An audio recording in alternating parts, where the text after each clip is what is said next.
on parle de buts. On parle de buts, puis que les Highlanders en prendraient des buts. Parlons du Maurice Richard, parce que Austin Matthews, cette semaine, on a appris qu'il était parti en Allemagne, lui qui aime bien le vieux continent, pour aller voir un médecin. Un médecin avec peut-être une approche un peu différente de celle des médecins d'ici en Amérique du Nord. Est-ce que Austin Matthews, malgré son absence, pour toi, est encore un candidat sérieux pour le Maurice Richard remis au meilleur buteur de la LNH? Pas du tout. Non! Pas du tout. Ben non. Il n'y avait déjà pas un particulièrement bon début de saison. Donc, c'est pas comme... je sais pas, moi, si on avait appris qu'Alex Ovechkin, sa blessure était seulement 2 semaines, j'aurais dit, ben oui, moi, honnêtement, puis moi, ça me déçoit assez. J'étais tellement embarqué dans le train au vie Maurice Richard, 50 buts, tout ce que tu veux. Mais non, pour moi, Matthews est plus là. Et honnêtement, je vais t'amener c'est vraiment pas un champ gauche. C'est juste que je pense que malgré ce qu'il a fait l'an passé et ce qu'il fait à date cette année, il est quand même pas le choix préféré des gens. C'est Sam Reinhart. Ben, mais ça. Je pense que t'as pas le choix d'y aller avec Sam Reinhart en ce moment. Hey, on en a parlé il y a une couple de semaines, puis Reinhart, je pense qu'il était 7e sur la liste. Ça n'a pas de bon. Il était à comme 25 ou 30 fois la mise, Sam Reinhart, puis il était quand même sur une super séquence. Là, c'est quoi? C'est 12 matchs de suite avec au moins un point pour Sam Reinhart. Ouais. C'est une pièce importante. Il joue à toutes les sauces. C'est lui le buteur, puis... Tu sais, là, il était à égalité, là, quand je regarde les cotes là, pour le Maurice Richard, il était à égalité avec Léon, tu sais, Leon Draisaitl et Sam Reinhart. Ils sont à égalité au premier rang aussi. Là. À 6 fois la mise. Mais finalement, on commence à avoir un peu de respect parce que tu le dis, l'année passée, ce gars-là a rempli le filet, puis on se dit, c'est une affaire d'une année. Ça ne l'est pas, puis ça a pris du temps cette année avant qu'il y ait un peu de respect vers Sam Reinhart. Mais même à 6, je trouve la cote encore intéressante. Parce que c'est ouvert. C'est ouvert et... Il l'a fait 57 buts l'an passé. C'est pas, passe-moi l'anglicisme, c'est pas un fluke. C'est pas une bonne petite séquence ici. Même que, tu sais, moi, je regardais autant Zach Hyman que Sam Reinhart cette année pour voir, OK, comme c'est-tu, sans dire des Jonathan Cheechoo, tu sais, est-ce que leur saison de 50 buts, dans 10, 15 ans, quand on va regarder ça en rétrospective, est-ce que ce sera des anomalies à la fin de leur carrière? Ben, je pense que dans le cas de Sam Reinhart, ce sera pas une anomalie. Dans le cas de Zach Hyman, ça va être une anomalie. Honnêtement, ça aurait aussi été mon pari à la fin de la saison, au début de la saison, pardon, parce que, en tout respect pour Zach Hyman, c'est un gars dont j'adore le style de jeu, puis c'est un gars que j'adore tout court. Sam Reinhart, c'est quand même un deuxième show total. C'est quand même un gars dont on s'attendait à cette production-là, ou du moins une bonne production éventuellement dans sa carrière. Puis, écoute, le trio de lui, Barkov puis Rodriguez, c'est ça. Quel trio! En avantage avant et de talent. C'est en avantage, il marque en avantage, il marque en désavantage, il sait se placer, il a un flair, il a un bon sens d'anticipation, Sam Reinhart. Puis il a des aptitudes naturelles offensives, là, contrairement à Hyman, qui est plus pas un piocheur puis un grinder, là, mais c'est comme un Gallagher de luxe, le Zach Hyman. Il va dans les endroits. C'est correct, il fait très bien sa job. Reinhart a un peu plus de finesse quand même. C'est un gars qui est capable de placer son lancer très bien. C'est un sniper, Sam Reinhart. C'est un bon joueur. C'est un gars qui est sous-estimé, je trouve, dans la Ligue nationale de hockey. Je me rappelle quand il était avec les Sabres de Buffalo, c'était tout le temps en deuxième moitié de saison qu'il ouvrait la machine. Tu sais, dans les poules de hockey, là, c'était tout le temps le joueur que j'allais chercher. Puis après, soit à la date limite ou à pause du match des étoiles, là, c'était le gars que je convoitais parce qu'en deuxième moitié, là, il pétait tout le temps. Mais maintenant, depuis qu'avec les Panthers, il marche tout le temps. C'est une cote quand même qui est élevée à 6. Je regardais les autres cotes plus loin parce que, comme je dis, c'est assez ouvert. Tu sais. Kaprizov à 8 fois la mise, intéressant. Rantanen à 9 fois la mise, très intéressant. Et je t'amène un nom qui est peut-être un peu champ gauche, mais en raison de l'absence d'Austin Matthews, est-ce qu'un gars comme Willie Styles, William Nylander à 20 fois la mise, moi, je ne dormirais pas sur Nylander, peut-être avec une petite mise. Tu me fais plaisir avec Will Nylander. J'aime pas ça du tout. 20 fois, Max. Puis quoi, il est 13 en 19. Il est capable, Willie. Il a déjà marqué 40, là. Ouais. Mais c'est parce que je vois moins Will Nylander avoir une saison de 55 buts, mettons. Je le vois plus finir du 40-60, tu sais. Ouais, mais l'affaire là-dedans, c'est qu'il y avait tout le temps Matthews. Là, il va durer. Tu sais, combien de temps? C'est quand même 2 saisons consécutives de 40 buts là, pour William Nylander. Puis je comprends que c'est pas la lune de miel non plus avec Bérubé. J'essaie juste de voir le potentiel versus le rendement des différentes cotes. Puis je trouve qu'il y a une énorme différence entre les deux. Tu sais, il y a des paliers, là. Sinon, ben, on peut nommer celui du Canadien, là, tu sais, c'est l'éléphant dans la pièce, mais Cole Caulfield à 16 fois la mise. Tu sais. Pas un gros éléphant. Non, c'est vrai qu'il n'est pas gros. Mais tu vois. Petit éléphant. OK, je te pose la question. Cole Caulfield à 16 fois la mise ou Willie Nylander à 20 fois la mise? Big Willie style. Moi aussi. Big Willie style. En tout respect pour Cole. On se fera pas des amis, là. T'es à Montréal, on n'est pas à Toronto, là. Non. Exact. On va recevoir des bêtises sur nos commentaires. Les deux, on porte des chandails de Montréal en plus. Mais oui. Puis moi, c'est un chandail du Canadien en plus. Mais oui. C'est vrai. C'est vrai que c'est un chandail du Canadien. Là, je te vois rarement porter du gear du Canadien. Non, je vois, je reconnais cette collection.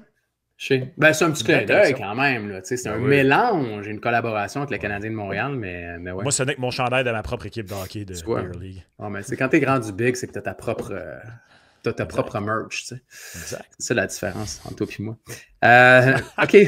Non, mais moi, j'aime bien Kaprizov. J'aime bien Kaprizov, par exemple. Si c'est pas Sam Reinhart, là, c'est peut-être un manque de respect qu'on a envers Léon, qu'on n'a vraiment pas nommé, mis à part fait. On a dit qu'il était meneur, là, mais. C'est un peu un manque de respect envers Léon. Mais moi, j'aime mieux Kaprizov pour le Heart. Ouais, je comprends. Moi, je pense que Kaprizov va recevoir beaucoup d'amour pour le Heart cette année parce que, honnêtement, là, j'essaie de penser vraiment rapidement, puis je suis assez à l'aise avec cette affirmation-là. Je pense que c'est la super vedette de la Ligue nationale de hockey qui est le moins bien entouré offensivement, qui n'a pas à tout le moins un vrai Robin là, solide. Parce que mes respects à Matt Boldy, mes respects à Zuccarello, tu sais, c'est pas Léon à McDavid, c'est pas Reinhart, Tkachuk, qui tu veux à Barkov, c'est pas Rantanen à McKinnon, c'est pas n'importe lequel que tu veux du Big Four à Toronto. Puis moi, je trouve qu'il est dans cette catégorie-là. Même Panarin à New York, j'aime mieux son personnel de soutien offensif. Je suis d'accord. Pourrait, je pense qu'on est pas mal de faire le tour. Peut-être Pasta à Boston. Sais-tu quoi? Peut-être Pasta à Boston. Ouais, j'aurais pu dire sinon Jack Hughes au New Jersey. Ben, même Jack Hughes. Mais il est bien entouré. Il est bien entouré. La profondeur du noyau offensif des Devils, je la trouve plus intéressante que celle du... Hey, le Wild, là, puis regarde, d'ailleurs, j'ai gagné une pizza la semaine dernière. J'ai oublié de te le demander. J'ai oublié de te le dire. Je tiens à te le rappeler. Bravo, Max, c'est ta première pizza. On se souvient tout le temps de notre première. Hein? Pizza. C'est pas ma première. Ben, c'est ta première. Non, c'est un mensonge que tu viens de dire. C'est pas non, c'était 5-0. Non, c'était 5-1. Au total, ça ramenait ça à 4-0. C'était 5-1, mais au total, ben oui, mais bravo, Max. Je pensais que si un jour c'est 5-5, ce sera pas je t'en dois 5, on ramène ça à 0. OK. C'est comme ça que ça fonctionne. Tu sais que ma première est arrivée il y a très longtemps, ma première pizza. Ouais, c'est un amour pour la pizza qui profond, qui remonte à loin. Pas autant que... Moi, ça a l'air que mon premier amour, c'était le chocolat. Le chocolat? Ouais, moi, c'était la lutte. La lutte? Ah ouais, la lutte. Non, je dirais... Non, ça a été les sports. Ça a été le hockey, le baseball, le football et la lutte. Okay. Mais la lutte, moi, je parlais strictement d'un point de vue culinaire, là, je t'avoue. Parce que sinon, c'est effectivement le hockey. Culinaire, ouais. Toi, c'était la pizza? Non, c'était le chocolat. Ça a l'air, ma mère a dit, là, je pense que c'est à ma fête d'1 an. Elle a dit, on a mis un petit bout de chocolat, puis ça a l'air que je suis tombé à la tête là-dedans, puis j'ai jamais arrêté. C'est le fun que tu te dévoiles comme ça chaque semaine au combo. Tu vois, les gens apprennent à te connaître. C'est magnifique. Ouais. Grand fan de chocolat. Bravo, Max, pour ta pizza. Merci. Bravo pour ta pizza. Et on en a une autre en jeu là, sur le Wild, justement. C'est là où j'allais avec ça. C'est que j'ai choisi le Wild pour terminer devant l'Avalanche du Colorado. Ben, si le Wild perdait Kaprizov là, à ce point-ci de la saison, puis en plus, jeudi soir, face aux Oilers, il y a eu une frousse. C'est Kagi, j'oublie tout le temps comment Drake Kajula. Lui, là. Ouais. Kajula. Kajula qui a sorti le genou. D'ailleurs, hein, Boldy est venu dire, c'était un long combat, je sais pas si tu as vu ça. Oui. Pas joli. Bref, je pense qu'en ce moment, la perte de Kaprizov, hypothétique, pour le Wild, serait la plus grosse perte dans la Ligue nationale de hockey pour une équipe. Je suis d'accord. Tu sais, ça a commencé l'année, rappelle-toi, avec le rapport qui sortait comme quoi Kaprizov va pas vouloir signer un prochain contrat. Il va aller rejoindre Connor Bedard avec les Blackhawks de Chicago. Imaginez si Kirill Kaprizov quitte le Wild du Minnesota. C'est gros, là. C'est gros. Puis je suis d'accord avec toi. Tu regardes les centres, OK, Eriksson Ek puis Marco Rossi, mais c'est pas gros. Puis Boldy est super bon là, aussi, là, mais c'est une équipe où Kaprizov puis le Hart cette année, là, ça risque d'être comme Taylor Hall les Devils il y a une couple d'années.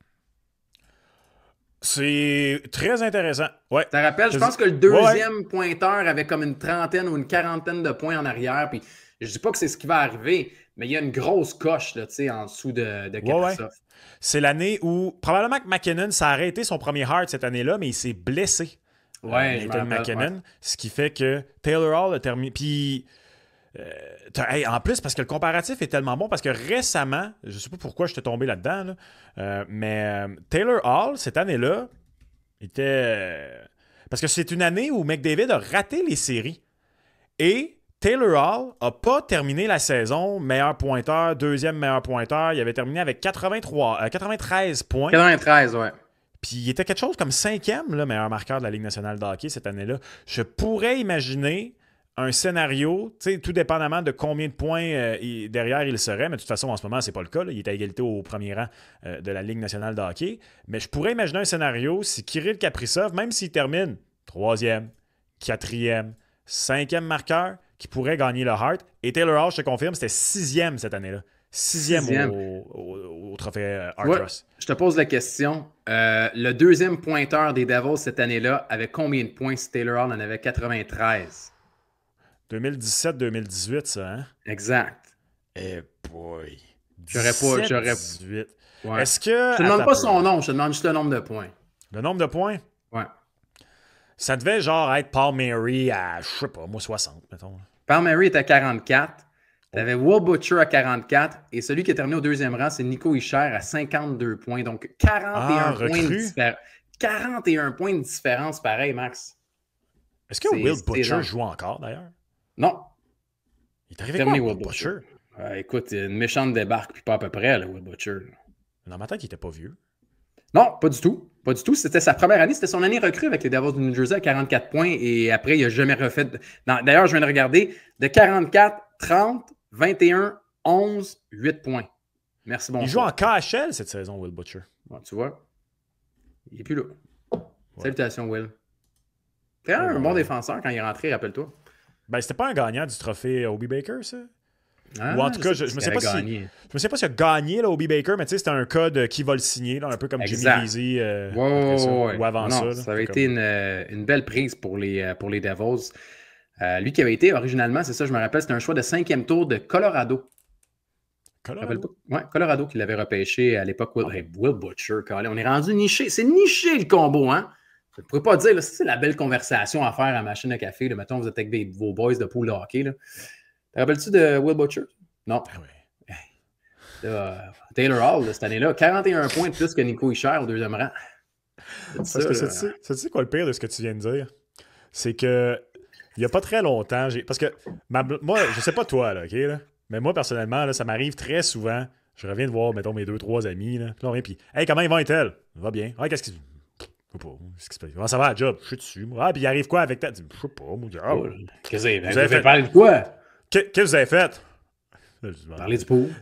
Puis à un moment donné, c'est qu'il y a eu un TikTok là, ou un Reel ou peu importe là, qui est passé, qui avait été viral. Puis c'était exactement cette conversation-là. Oui. Puis la fin de la conversation, c'était le gars qui disait à sa blonde, à la question « Vous avez fait quoi? » La réponse était « Oh, on a nommé pendant 2 heures des role players de la NBA des années 2000. » C'est exactement ça. Puis moi, je l'ai envoyé à ma blonde, c'est comme, c'est ça. C'est exactement ça. C'est exactement ce qu'on vient de faire. Partir sur une share de Taylor Hall, Will Butcher, tac. Je sais que vous le faites tous ou à peu près à la maison. Ça peut être soit dans une chambre de hockey, soit avec des boys de votre pool de hockey.